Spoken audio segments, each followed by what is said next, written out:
Hello students, welcome back to KTC. देखिए students, इससे पहले वाली क्लास में हमने अपना एक टॉपिक डील किया है, दैट इज योर रिफ्लेक्शन, है ना। इसी का पार्ट लाइट के ही हम दो मेजर फिनोमिनास को देखते हैं, that is your reflection and refraction. We all know कि रिफ्लेक्शन क्या है। रिफ्लेक्शन इज अ फिनोमिना जिसकी वजह से हम किसी भी चीज को देख पाते हैं। अगर हमारे आंखों का कोई यूज है, we can use our eyes to see something, है ना, और एनीथिंग और एवरीथिंग। तो वो किसकी वजह से हम देख पाते हैं? हम रिफ्लेक्शन की वजह से देख पाते हैं। ओके, तो हमारी प्रीवियस क्लास में हमने डिस्कस किया था कि व्हाट इज लाइट। लाइट के कुछ फीचर्स हमने देखे थे कि लाइट होता क्या है, कैसे मूव करता है, क्या इसकी स्पीड होती है, क्या इसकी वेवलेंथ होती है, ये सारी चीजें हमने डिस्कस की थी। फिर हमने देखा था कि व्हाट इज रिफ्लेक्शन, रिफ्लेक्शन क्या होता है। मिरर से रिफ्लेक्शन होने पे हमको किस तरीके की चीजें दिखती हैं, उसकी पोजीशन का पता चलता है हमको, है ना। जब इसकी मिरर के द्वारा हम इमेज फॉर्मेशन को देखते हैं तो हमको पता चलता है कि what is the nature of the image, real और इन्वर्टेड, वर्चुअल और erect, what is the position of the image form, है ना। क्या ऑब्जेक्ट अगर कहीं रखा हुआ है तो उसका इमेज कहाँ पे बनेगा, ये हमने देखा था। देन वी हैव सीन कि वो हाईली एनलार्ज बनेगा या डिमिनिश बनेगा। तो हमने मिरर फॉर्मूला का यूज करके इन सब चीजों को पता करने की कोशिश की थी। We have also done some numericals on your mirror formula as well as on magnification. ठीक, तो हमने ये सारी चीजें वहां पर डील की थी। सम एप्लीकेशंस भी हमने देखे थे कि आपका कॉनकेव मिरर कहाँ यूज होता है, कॉनकेवेक्स मिरर कहाँ यूज होता है, क्या इनका मतलब, अगर अगर कॉनकेव अगर कन्वर्जिंग रेज से अगर इमेज बनाती हैं तो उसका क्या यूज है, कि वो हमको छोटा करके दिखाएगा या इनलार्ज करके दिखाएगा। तो ये सारी चीजें हमने वहां पे डील कर ली है। Okay, we have dealt with all these things. Now today's topic will be your refraction. आज हम देखेंगे रिफ्रैक्शन। तो रिफ्रैक्शन को देखने से पहले ना आपको एक वर्ड बड़ी अच्छे से क्लियर होनी चाहिए कि व्हाट इज अ मीडियम, है ना। मीडियम का कॉन्सेप्ट आपको क्लियर होना चाहिए। मीडियम क्या है? मीडियम इज सिंपली समथिंग जिसमें से आपका लाइट पास कर जाए, है ना। जैसे कि अगर आप अगर आप अपने रूम में बैठे हो तो there must be a ball, है ना, बल्ब इन योर रूम। आपके रूम में एक बल्ब होगा, एक सोर्स ऑफ लाइट होगा आपके पास, है ना, जहां से लाइट आप तक आ रही होगी। तो वो जो लाइट है बल्ब से, वो किस मीडियम के थ्रू आ रही है? एयर के थ्रू। बिकॉज आपके और उस लाइट के बीच में क्या फील्ड है रूम में? Air field. तो एयर क्या है यहाँ पे? मीडियम है।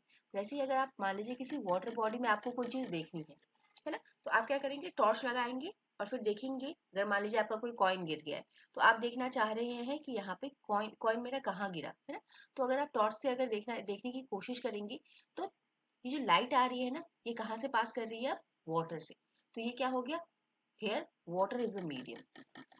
वैसे ही अगर आप अपने रूम में बैठे हैं और अपनी खिड़की से कुछ बाहर देख रहे हैं, आपकी खिड़की ग्लास की है, तो अगर आप बाहर कुछ देख पा रहे हैं तो क्यों? क्योंकि जो लाइट रेज है वो कहाँ से पास हुई? आपकी ग्लास से पास हुई है ना।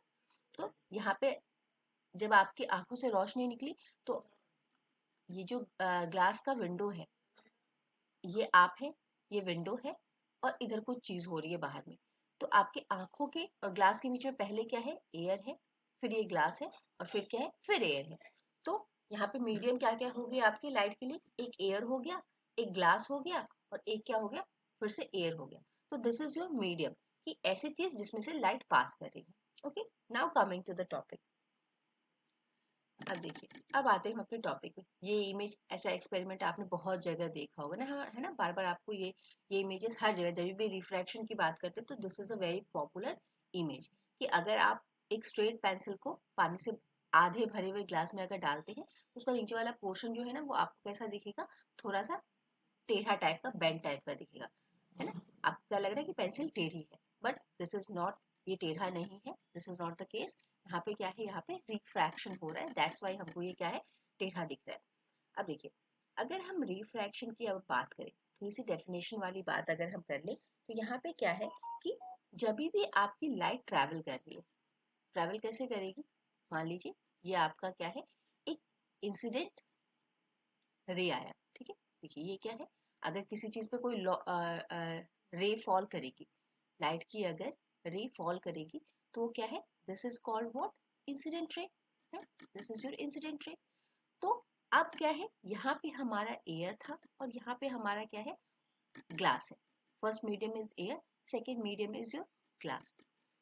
तो जब भी आपके लाइट के प्रोपोगेशन में अगर आपके ये जो लाइट रे है इसका पाथ अगर डेविएट हो जाए, है ना, डेविएट होने का मतलब कि वो स्ट्रेट लाइन में पास ना हो करके थोड़ा सा इधर शिफ्ट कर जाए या इधर शिफ्ट कर जाए, तो हम क्या बोलते हैं, दिस डेविएशन ऑफ लाइट रे while it's propagating from one medium to another medium is known as your reflection.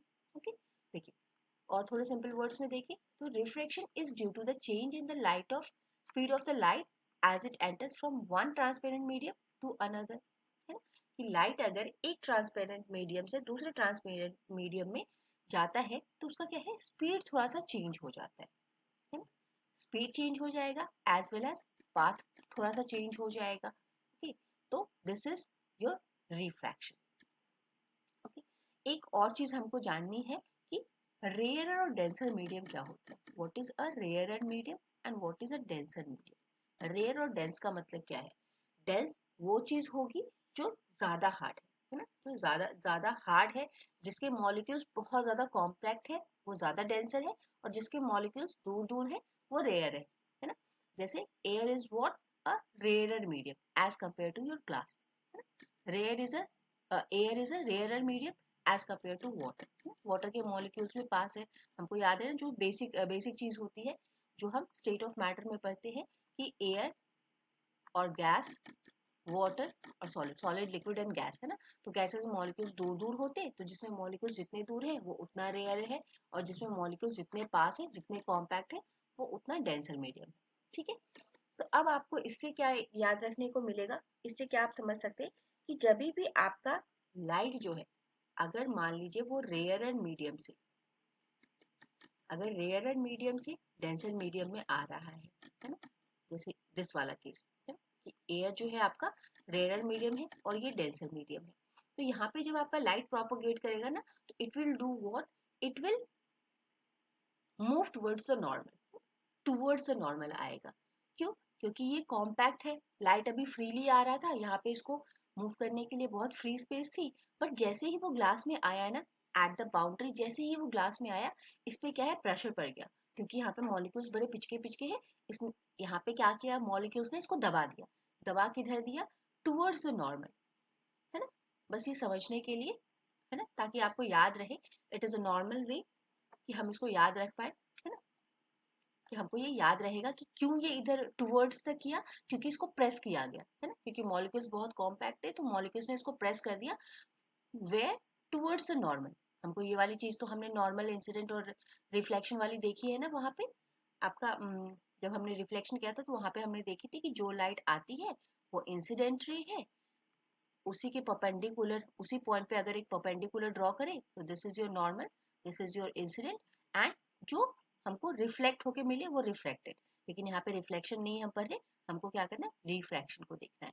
तो नॉर्मल की टुवर्ड्स अगर जाएगा, अगर लाइट रे टुवर्ड्स द नॉर्मल जा रही है, मींस यहाँ पे क्या हुआ है, रेयर टू डेंसर आए हैं हम, रेयर मीडियम में थे और डेंसर में आए हैं। वहीं पे उल्टा अगर ये डेंसर से रेयरर में जाएगा तो क्या कंडीशन हो जाएगी, इंसिडेंट जो रे जो है हमारा वो आफ्टर रिफ्रैक्शन क्या करेगा, अवे फ्रॉम द नॉर्मल चला जाएगा, ठीक, इसे दूर जाएगा, away, denser to rarer away जाएगा। क्यों, क्योंकि यहाँ पे आपका मान लीजिए यहाँ ग्लास था, यहाँ एयरर है, तो हम डेंसर से रेयरर में आए हैं तो क्या होगा, अवे फ्रॉम द नॉर्मल चला जाएगा। आई होप ये बातें क्लियर हो गई होंगी आपकी, है ना? ये हो जाएगा, it is the deviation in the path of the light when it travels from one medium to another. सबसे पहली क्लास अगर आपको याद हो तो हमने आपको बताया था कि 3 टाइप के ऑब्जेक्ट्स हो सकते हैं हमारे पास, एक हो सकता है ओपेक, एक हो सकता है ट्रांसलूसेंट, एक हो सकता है ट्रांसपेरेंट। तो ओपेक वाले में क्या हमको देखने को मिलता है, रिफ्लेक्शन ऑफ लाइट। ट्रांसलूसेंट वाले में क्या होता है, हमको पार्शियली चीजें दिखती हैं आर पार, है ना, तो पार्शियली दिखती है तो क्या यहाँ पे रिफ्लेक्शन भी होता है थोड़ा सा और रिफ्रैक्शन भी होता है। लेकिन ट्रांसपेरेंट ऑब्जेक्ट्स में हमेशा क्या होगा आपका, रिफ्रैक्शन, रिफ्रैक्शन ऑफ लाइट हमेशा आपका होगा। अब हमने डेफिनेशन देख ली, हमने पूरा कॉन्सेप्ट समझ लिया कि व्हाट इज योर रिफ्रैक्शन, है ना। आई डोंट थिंक कि आपको आप रिफ्रैक्शन के बारे में कुछ और जानने की जरूरत है। Now what is the law of refraction of light. Law of refraction of light क्या होता है आपका, पहला यहाँ पे भी 2 लॉज है, जैसे वहां पे 2 लॉ थे रिफ्लेक्शन में, वैसे ही रिफ्रैक्शन में भी 2 लॉ है। पहला तो सेम रहता है ना, कि यहाँ पे बस क्या हो जाएगा, एक रिफ्रैक्टेड रे आ जाएगा, इंसिडेंट रे, रिफ्रैक्टेड रे and normal. to the interface of two transparent medium at the point of incidence all lie in the same plane, है ना, एक ही प्लेन में हमारा तीनों आ रहा है ना, इसी एक प्लेन में हमारा तीनों आ रहा है. This is incident, this is reflected and this is your normal. एक ही जगह पे हमको तीनों देखने को मिल जा रहा है. Second point is what, second point जो है, this law is known as your Snell's law. अब स्नेल्स लॉ क्या कहता है कि when the incident angle, the angle of incidence lies between 0 and 90 degree. ये स्नेल्स लॉ तभी काम करेगा, आपका दूसरा वाला लॉ तभी काम करेगा जब आपका इंसिडेंट रे जो है उसका एंगल 0 टू 90 डिग्रीज के बीच में हो, है ना, 0 से लेके 90 डिग्रीज के बीच में अगर रहता है, यहाँ से यहाँ तक इस रेंज में रहता है, तभी स्नेल्स लॉ काम करेगा, otherwise it will not work. तो ये लॉ क्या है आपका, ये कहता है कि sine of angle of incidence यानी कि sine of i divided by sine of r will be a constant. ये आपका कांस्टेंट रहेगा. अगर आप साइन एंगल, जैसे मान लीजिए 45 डिग्री है हमारा इंसिडेंट रे, तो साइन 45 डिग्री डिवाइडेड बाय, अगर हमारा रिफ्रैक्शन वाला मान लीजिए 55 हो गया, तो साइन 55, इसकी जो वैल्यू आएगी एक कांस्टेंट वैल्यू आएगी. फॉर व्हाट, किसके लिए कांस्टेंट आएगी, for a given colour of light. जैसे कि अगर हम रेड लाइट के बारे में बात करें, तो रेड लाइट क्या है, अगर एयर से ग्लास में आई, है ना, ये दो मीडियम से हमारे, तो इस मीडियम के लिए, इस एक पर्टिकुलर मीडियम के लिए, इस कॉम्बिनेशन के लिए रेड लाइट का जो sine of i by sine of r होगा, ये क्या होगा, कांस्टेंट होगा, ये चेंज नहीं होगा. ठीक है, ये हर जगह पे आप कोई भी ग्लास उठा के ले आएंगे, उसमें से अगर आप पास कराएंगे लाइट को, तो वो रेड लाइट के लिए सेम एक ही वैल्यू देगा, है ना. और इसी चीज को हम क्या बोलते हैं, इसी कांस्टेंट को हम क्या बोलते हैं, रिफ्रैक्टिव इंडेक्स. ठीक है, इसको हम रीड कैसे करते हैं, अगर हमको रीड करना हो तो we will read it as the refractive index of second medium with respect to first medium. पहले हम क्या करेंगे, जैसे अगर हमको पढ़ना है कि what is the refractive index of second medium glass to air, पहले सेकेंड वाले मीडियम को लिखेंगे जिसमें रिफ्रैक्शन हुआ है, उसको हम पहले लिखेंगे, और जहां से लाइट आई है उसको बाद में लिखेंगे. ठीक, refractive index of second medium with respect to first medium. Okay, hope this is clear. Moving to the next thing. अब एक दो चीजें हम यहाँ पे और याद रख लेंगे कि किन किन चीजों पे आपका रिफ्रैक्शन जो है वो डिपेंड करता है ना. थोड़ा सा डील में हम रिफ्रैक्टिव इंडेक्स को देखेंगे कि रिफ्रैक्टिव इंडेक्स क्या है. It is a link to the physical quantity, the relation, the relative speed of propagation of light in different medium. It turns that the light propagate with different speed in different mediums, है ना. जैसे हमने कहा कि अगर air है तो air में लाइट क्या है, बहुत स्मूथली बहुत फास्ट रन कर सकती है, बट जैसे ही उसको वाटर में आप ट्रैवल करवाएंगे ना, तो उसमें मॉलिक्यूल्स का थोड़ा प्रेशर बढ़ जाएगा, तो उसकी स्पीड क्या है, थोड़ी सी कम हो जाएगी. और डेंसर मीडियम में लेके जाएंगे, जैसे हम किसी सॉलिड में लेके आ गए, तो उस पर और मॉलिक्यूल्स का प्रेशर पड़ेगा और उसको मूव करने में और ज्यादा प्रॉब्लम होगी और उसकी स्पीड क्या है, और डिक्रीज होगी. तो आपका सॉलिड, लिक्विड और गैस, तो स्पीड कैसे कम हो रही है आपकी, इस तरीके से. गैस में सबसे ज्यादा स्पीड थी, लाइट में थोड़ी सी कम हुई, सॉलिड में थोड़ी और कम हो गई, है ना. तो अगर आपसे पूछा जाए कि light travels fast in vacuum और गैस, है ना, सबसे फास्ट आपका कहाँ पे चल सकता है, हाँ यहाँ लिखा भी हुआ है कि the light travels fastest in vacuum with the speed of 3 into 10⁻⁸ metre पर second. In air the speed of light is marginally less. Vacuum क्या है, vacuum where there is no air, vacuum में आपका कोई एयर नहीं है. For example vacuum हमको ज्यादातर कहाँ पे, वैक्यूम का फिनोमिना हम कहाँ जानते होता है, आपका स्पेस में होता है. स्पेस में कोई आपका एयर नहीं है, तो वहां पे लाइट जो है बहुत तेज ट्रैवल करती है, बहुत तेज प्रोपोगेट करती है, बहुत तेज मूव कर सकती है. बट वही अगर हमारे एटमॉस्फेयर में हम आ जाए, स्पेस के बाद क्या है हमारा एटमॉस्फेयर, तो एटमॉस्फेयर में थोड़ी सी स्पीड आपकी कम हो जाती है एज कम्पेयर टू वैक्यूम. ठीक, अब देखिए हमने रिफ्रैक्टिव इंडेक्स देखा. रिफ्रैक्टिव इंडेक्स क्या हमने देखा, एक तो साइन के टर्म्स में हमने देखा कि sine of i by sine of r is a constant, और इसी को रिफ्रैक्टिव इंडेक्स बोलते हैं. इसको दूसरे टर्म्स में अगर आप लिखने जाए तो हम इसको कैसे लिख सकते हैं, speed of light in medium 1 to the speed of light in medium 2। इसको पढ़ते कैसे, मैंने आपको बताया, इसको रीड कैसे करते हैं। रिफ्रैक्टिव इंडेक्स हमको अगर निकालना है किसी दो मीडियम का, जब हमारा दो मीडियम चाहिए ही हमको, अगर रिफ्रैक्शन हो रहा है तो दो मीडियम हमको चाहिए, है ना। तो ये इसको हम स्टडी कैसे करेंगे, the refractive index of medium 2 with respect to 1, है ना। 2 पहले बोलेंगे और 1 बाद में बोलेंगे। ओके, इसी को एक और तरीके से हम कैसे लिख सकते हैं, हम लिख सकते हैं इसको म्यू। रिफ्रैक्टिव इंडेक्स हमारा किससे डिनोट होता है, हमारा म्यू से डिनोट होता है, और इसको we can write it as like this, है ना। Speed of light in medium 1 to the speed of light in medium 2, this is our refractive index. एक और चीज हमको, एक और टर्म हमको याद रखना है, वो टर्म क्या है, इट इज आर, हाँ, अगर हमारा मीडियम 1 जो है, मीडियम 1 अगर हमारा वैक्यूम हो जाए, if the medium 1 is vacuum और एयर, और हमको दूसरा वाला कोई और मीडियम दिया है, for example air to water हो जाए, एयर टू ग्लास हो जाए, एयर या वैक्यूम कुछ भी, तो इसको हम ऐसे रिफ्रैक्टिव इंडेक्सेस को हम क्या बोलते हैं, एब्सोल्यूट, है ना। This is our absolute refractive index of a medium, क्योंकि यहाँ पे हमारा पहला मीडियम जो है वो क्या है, एयर है या फिर वैक्यूम है। अगर पहला मीडियम आपका एयर और वैक्यूम होगा तो उसको आप क्या बोलेंगे, एब्सोल्यूट रिफ्रैक्टिव इंडेक्स। और आप उसको डिनोट कैसे करेंगे, n by m, okay, simply denoted by n by 2, क्योंकि पहला जो हमारा मीडियम है वो क्या है, एयर है, ठीक है। If the c is the speed of light in air and v is the speed of light in medium, then the refractive index can be given as c by v, ठीक है। ये हमारा absolute refractive index कहलाता है।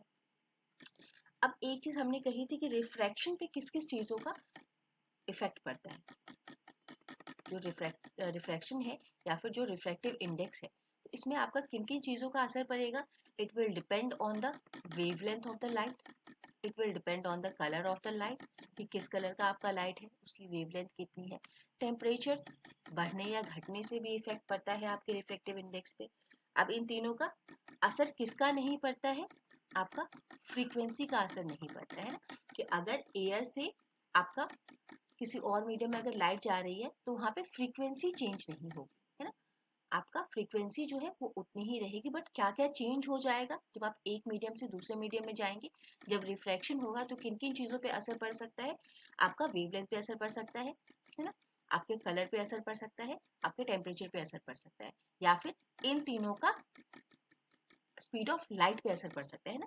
जैसे सबसे पहली चीज अगर हम देखें तो refractive index RI will decrease if the wavelength increases, है ना, कि अगर वेवलेंथ इंक्रीज करा तो आपका म्यू क्या है, वो डिक्रीज कर जाएगा।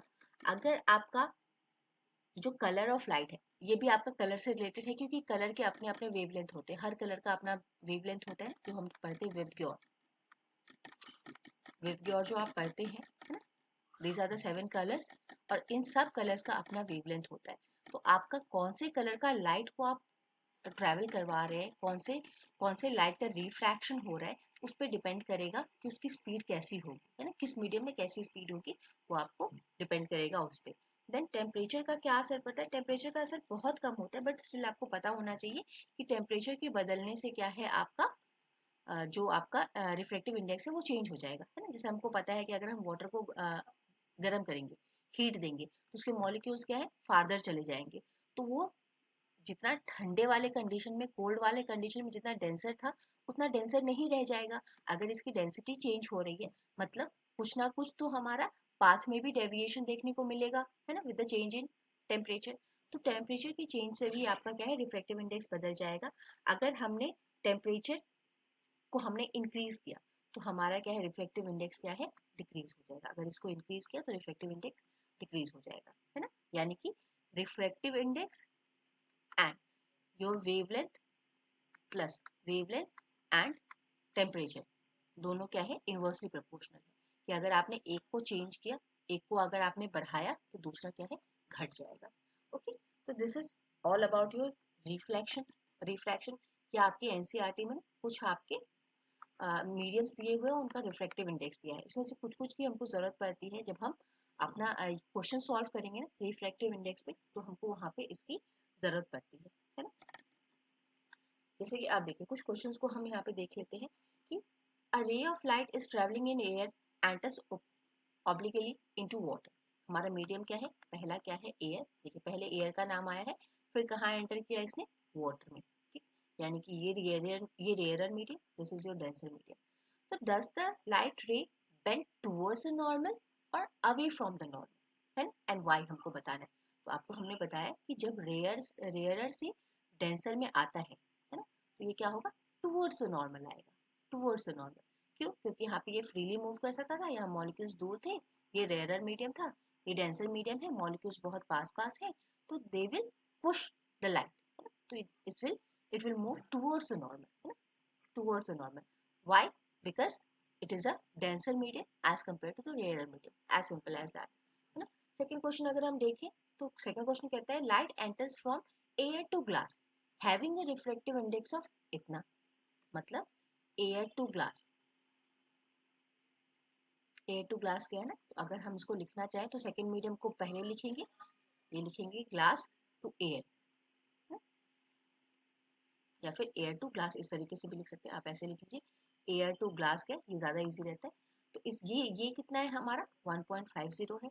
अब हमको कह रहा है कि what is the speed of light in glass if the speed of light in vacuum is इतना. तो एक मीडियम हमारा क्या है, एयर, तो मीडियम 1 को हम ऊपर लिखते हैं, तो ये क्या है 3 × 10⁸ हमको दे दी है, और हमसे पूछा है कि ये वाली चीज़ हमको बताओ क्या होगी.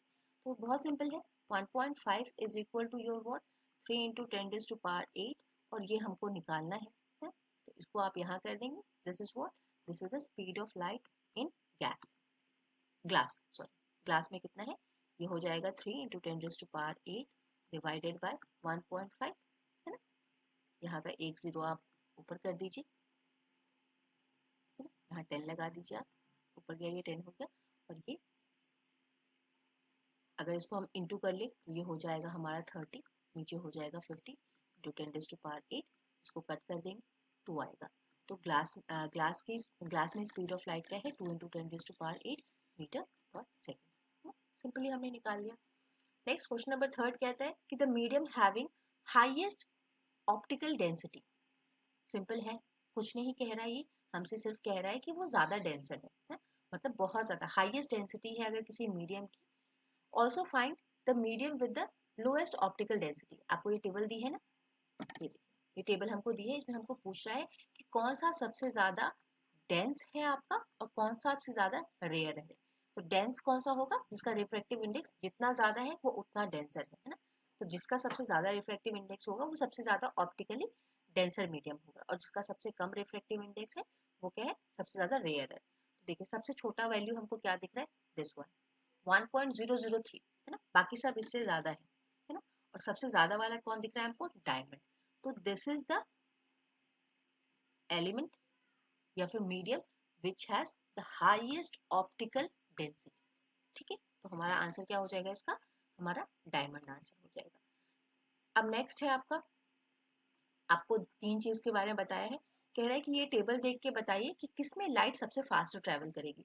तो किसमें सबसे फास्ट ट्रेवल करेगी, जो सबसे रेयर मीडियम है ना, जिसका रिफ्रैक्टिव इंडेक्स सबसे कम होगा, उसमें लाइट सबसे ज्यादा आपका तेज तेज चलेगा, है ना, फास्ट ट्रेवल करेगा.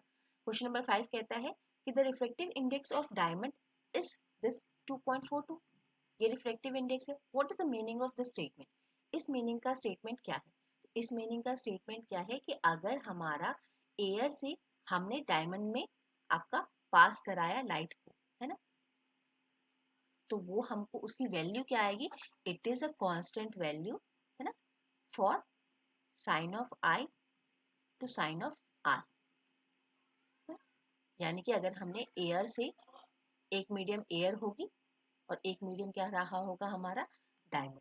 तो अगर हम एयर से डायमंड में अगर हम पास करवाएंगे लाइट को, तो speed of light in air to the speed of light in diamond is equal to what, ये कितनी हमको वैल्यू देगा, 4.2 की वैल्यू हमको देगा. This is the refractive index of your diamond. ठीक है, तो that's all for the introductory part of refraction. अभी नेक्स्ट क्लास में we will deal with the lenses, lens formula, magnification and some numericals on the lens formula and magnification. Okay, ठीक है, thank you everyone, have a nice and wonderful day. If you like the video, if you get something valuable from here, please Do comment in the comment section if you have any query, any problem. Also mention it in the comment box, है ना, वहाँ पे आप सारे अपने comments either good or bad, है ना, don't be that much harsh, but जो भी है तो वो सारी चीज़ें आप लिख देंगे, है ना. Thank you everyone, and if you are new, please like and subscribe the channel. Thank you everyone.